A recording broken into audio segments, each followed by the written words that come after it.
If you're a parent, you know the importance of education for our children. And if your children are grown, you know the importance of a quality education for your grandchildren.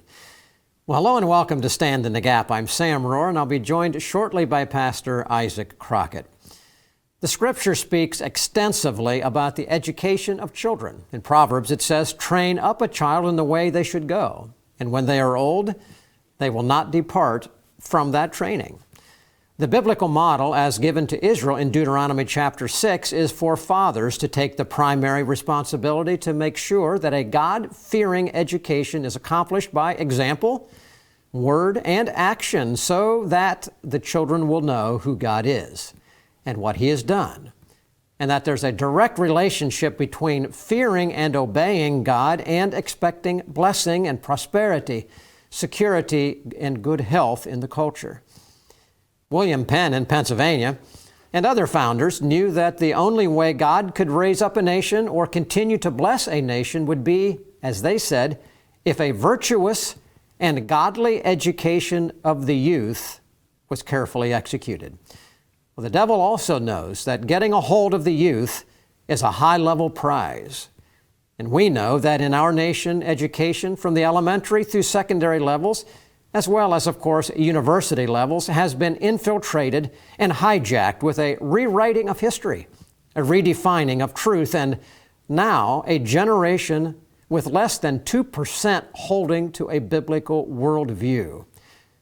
Soviet communist Vladimir Lenin embraced the concept of capturing the youth and expressed it well when he said these words, "Give me just one generation of youth, and I'll transform the whole world.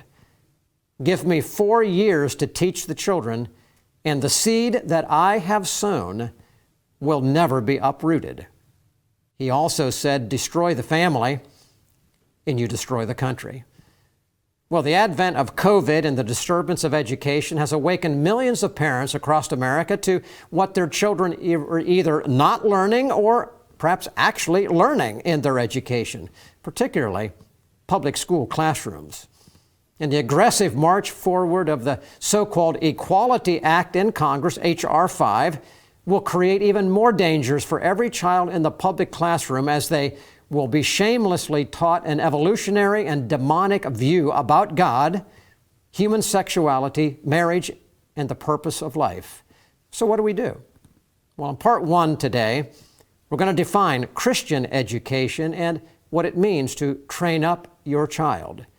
We'll make the case for Christian education and how you can identify true education, true Christian education. And next week in part two, we're going to discuss why it's critical that if your children are in the government schools, that you need to get them out of Egypt now. And then we'll conclude with multiple options of whether you're a parent of a school-age child or a grandparent or pastor with children under your influence to get your children a Christian education. My special guest is Jeff Keaton.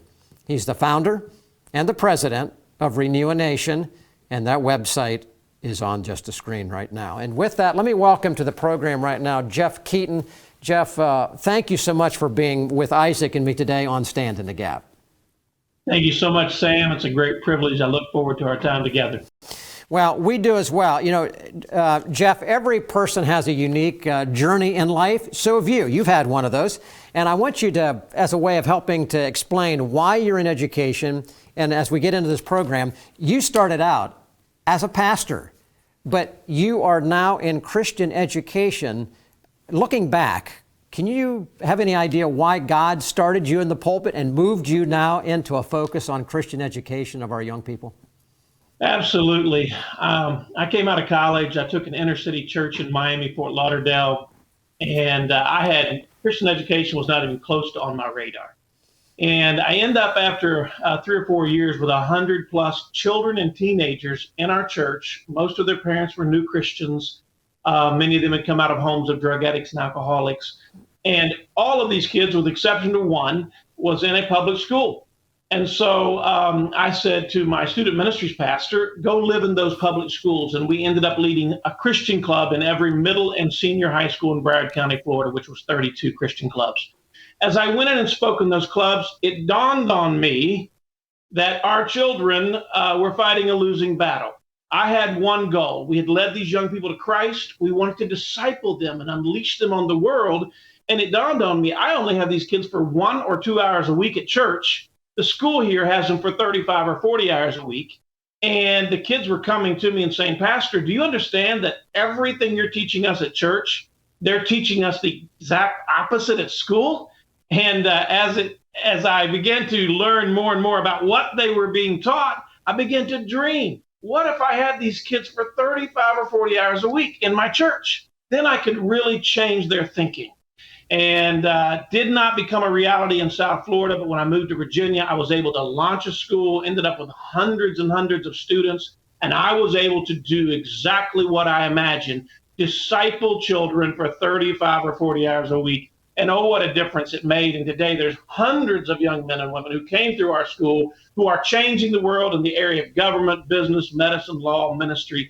And so I came to it kind of naturally, organically. I just wanted to disciple children. And it dawned on me that Christian education was one of the greatest tools available to us.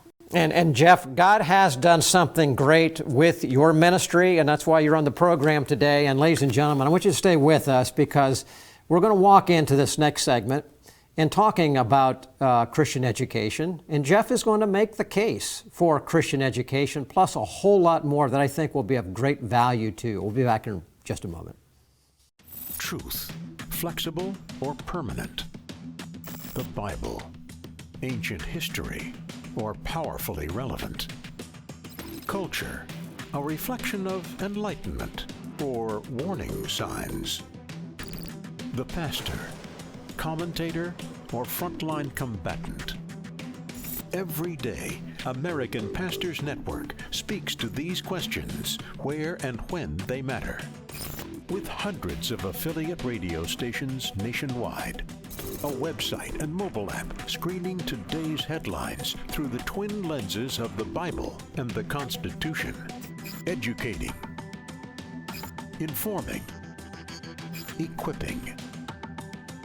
This is the American Pastors Network. The time is now to stand in the gap for truth.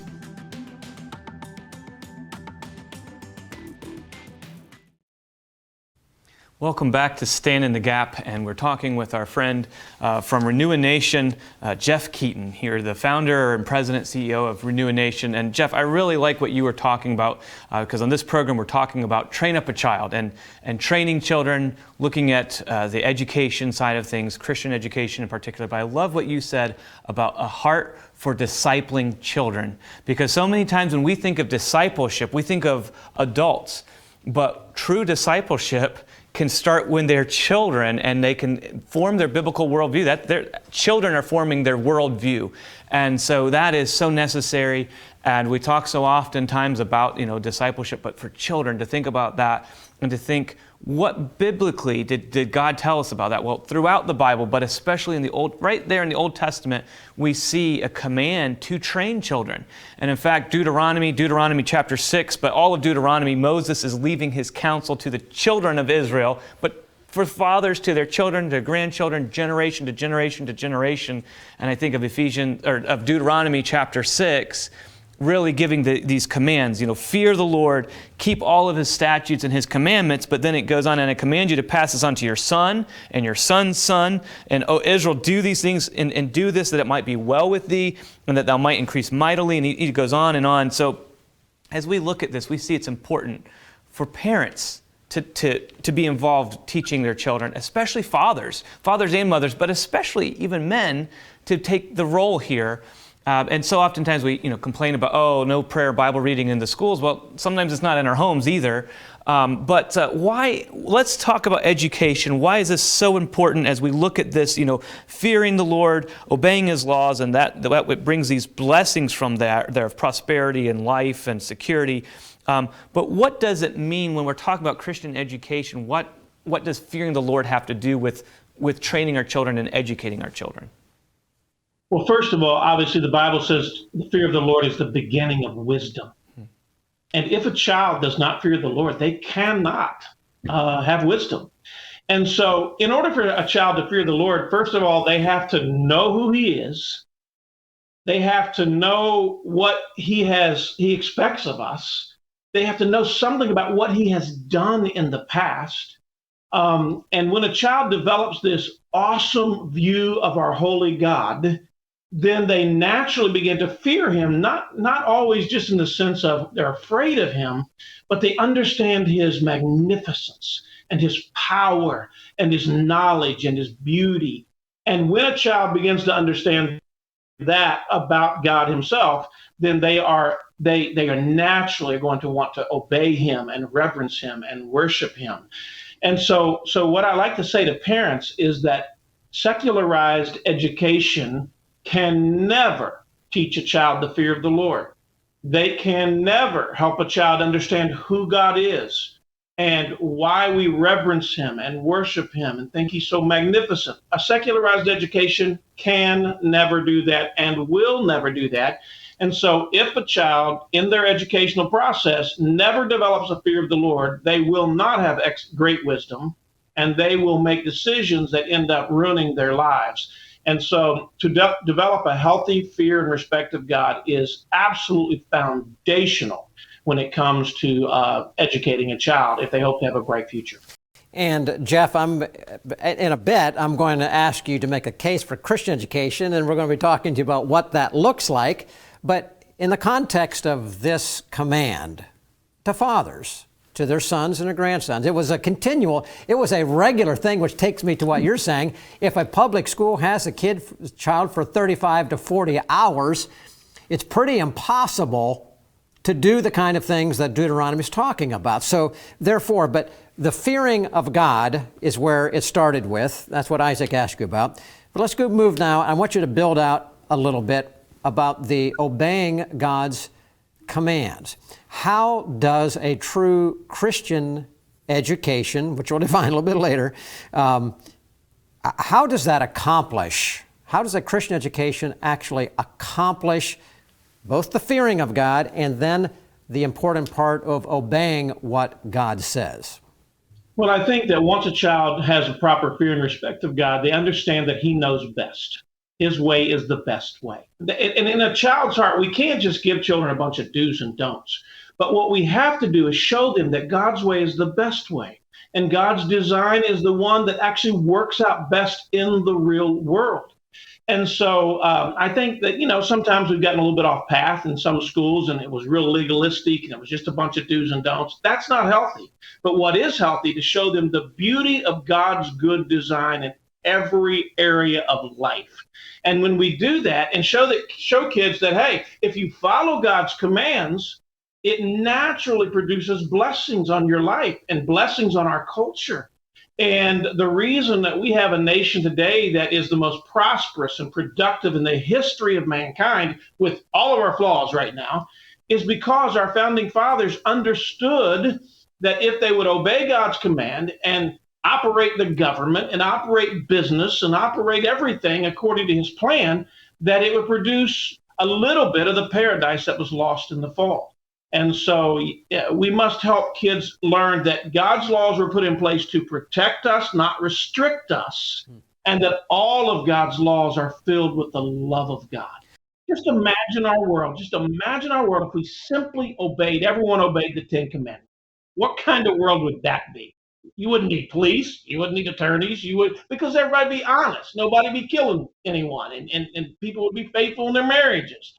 That's just the Ten Commandments. And God has given us this whole book filled with his precepts so that we might live healthy and beautiful lives. So Jeff, I like this too, talking about training these children in the precepts of God. But I think a lot of people my age that have school-age children, it's not even on our radar. Whether are my kids going to a secular? My kids are just going to school. The bus comes, they go to school. It's compulsory. I can't not send my kids to school. What do you mean? Why do I need to worry about a Christian education? What do parents need to look for? And then there are others who maybe send their kids to a private school, and maybe it even has a Christian name on it, but it's not teaching them what you just said. And in fact, I'd say the vast majority of parents in America, even Christian parents, their kids are not getting what you just described. How do parents like me, how do we look at our children's education, and how do we judge whether this is truly a Christian education or not? Well, I speak at Christian schools all across America, and one of the first things I want to do to determine whether or not this Christian school is actually giving a child a biblical worldview is I want to talk to their seniors, their juniors and seniors, literally. If I were looking for a school today, and my girls are grown and married, but if I were looking for a school today, I would sit down with the school and say, what does your model graduate look like? That's what I would ask. And then I would say, can I talk to some of your seniors? And I would sit down and ask them many, many questions. I want to see who they are. Who have they become as a result of being in this Christian school? And then I would ask the school, what is your plan to guarantee that your students are graduating with a biblical worldview? And then I would ask them, what textbooks are they using? What is their curriculum path and plan? I would look into all of that, and that would help me know whether or not this is truly a Christian school in word and deed, or just a Christian school in name only. And Jeff, let me take that a step further, because in an earlier conversation that I had with you, actually, we discussed this on our Stand in the Gap Today radio program. You said something that I have repeated because I felt it was so powerful. But you gave 3 questions that you would ask of a student who is graduating, whether or not they had certain markers in their life. And that would be an indication of whether or not they got a Christian education or not. I want you to share that with our viewers again right now, because it's something that sticks and people can measure. And I think that's what we want right now. How do you know graduate who graduated maybe from a Christian school, did they actually get a Christian education is the question. What questions would you suggest people ask and consider? The first thing I'm looking for is, do they know and love Jesus Christ personally, passionately? Now that seems so obvious, but I've been to Christian schools where I couldn't find a single student in the high school who loved Christ, who had a personal relationship with him. That is the God's honest truth. I wish I couldn't say that, but that is the truth. So I want to know, did the culture of this school, obviously the families should be heavily engaged in this, but did the culture of this school result in this child loving Jesus? Secondly, do they have a well-developed biblical worldview? Could they defend the faith? Do they understand other worldviews and how the Christian worldview works out better than all of those other worldviews in the real world? And third, do they have a sense of purpose and calling? Do they know what makes them human? Do they know what their place is in this world? I'm not saying every 18-year-old kid is going to have a perfect understanding of their career path, but do they sense that God has placed his call upon them, stamped his image upon them, and therefore they must go into this world and take their place and bend creation back to God's design? And that's what I'm looking for when I'm considering whether a school's done a good job with a student or not.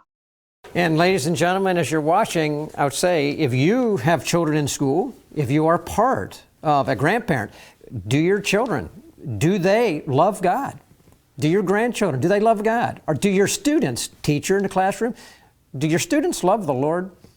Can they answer the basic questions of life? Who am I? Why am I here? Where am I going? What's my purpose? And do they have a sense that God has a call on their life, that they're not their own, that they belong to him? Well, that'll make a big difference. Jeff, in the last minute here, as we close this part out, the church in the pulpit, we know biblically, has a role, but the responsibility primarily given to the fathers and the mothers in the home. But from this perspective, how good of a job do you think is being done right now by our pulpits and our churches and our homes in America when it comes to Christian education? Is it right on mark? Is it going the right direction, or is it floundering or going the opposite direction? What would you describe it to be right now, and which makes this whole subject we're discussing? How important is this subject that we're discussing? Well, if Christian education or education of any kind is really discipleship of children, churches ought to be heavily engaged. Unfortunately, most of them are not. They're not heavily engaged in training parents and grandparents to teach children at home, and many of them are not engaged at all in K through 12 education. And I say this with all the kindness in the world. I went into the pastorate again, not thinking that I was going to be involved in education until it dawned on me that it was one of the greatest tools to disciple children. Pastors are afraid of this issue. I hate to say it, I want to be as kind as I possibly can because I love every pastor in this country, but pastors are scared to death to touch education. But what I'm saying to you as a pastor today, listen to me. If you want the next generation to know Christ, love Christ, and serve Christ, you'd better get involved in K through 12 education because there's a war going on. And whether you realize it or not, or choose to get engaged, there's a war going on for the hearts and minds of your children. And this world has won that war to a great degree. It's time the church steps up and gets back engaged in this battle. To that I say, amen, Jeff, and ladies and gentlemen, I hope you got that. We are in a battle. Are we winning right now?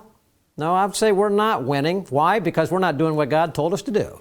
And that's why we're talking about the importance of Christian education.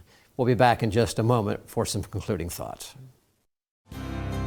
Stand in the Gap is produced and recorded in the studios of Lighthouse TV, positively different television.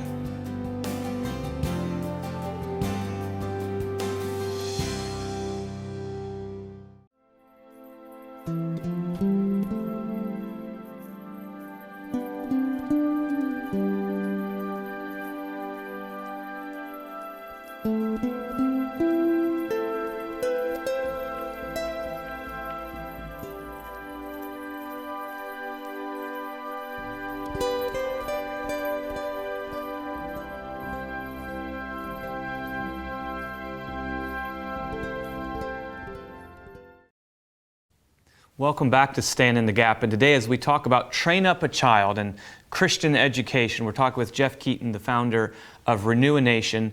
And Jeff, you've made it so clear that biblically, parents, fathers and mothers, and in family and church family, but the goal is to pass on to the next generation a biblical worldview.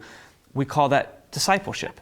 And you made it so clear from the very beginning, we're talking about the discipleship of children. And I think that's kind of a new concept maybe for some people. And so there might be some parents listening or grandparents or other extended family members or concerned folks who are part of a church that are involved with training children in the church. And they say, yeah, we want to disciple the children of our church. We want to disciple our children in our home. Can you summarize all that you've done today in telling us about it? Can you kind of summarize this as a parent? I want to disciple my children. What are the markers for am I giving them a Christian education? Am I discipling them biblically?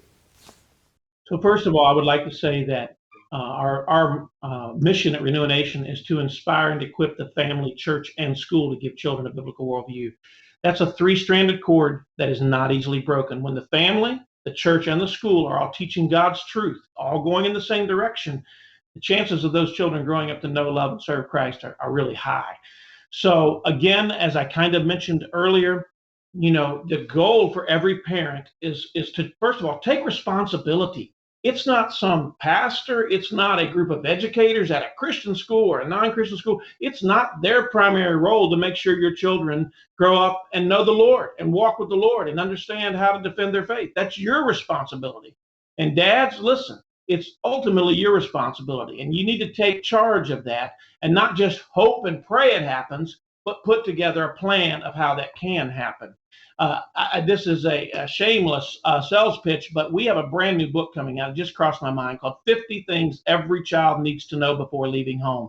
And in this book, we have put this whole list of 50 things and a whole bunch of things you need to do under each one to help parents, especially and grandparents, engage in the worldview development of their children. And so I would, challenge you to connect with us at renewination.org. That book will be out in about 4 weeks, and it's a plan.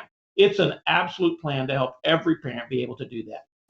And Jeff, we're going to continue this discussion next week because this is only part one. So, ladies and gentlemen, as you're watching right now, hopefully we've whet your appetite from the standpoint of responsibility for Christian education. God established it. Fear God, obey His commands. Father, mother, you're the primary role, but teacher in the classroom, if you're in that spot, pastor in the pulpit, you've got a total responsibility to help this to be accomplished for the glory of God. So how are you doing in this matter? Well, do your children love God? Can they answer the key questions of life? Do they sense God's call on their life? If they don't, they're not getting a Christian education. If they do, you're on the right track. Next week on this program, we're going to go further into, we're going to talk about why your children, if they are in public school, the Egyptian schools, put it biblically, why they need to be out. We're going to compare contrast what's happening in that public school versus a Christian education and more next week, and give you options. You don't want to miss it. Well, thanks for watching us today. Contact us. Let us know that you are watching. Pray with us. Stand with us in prayer and financially.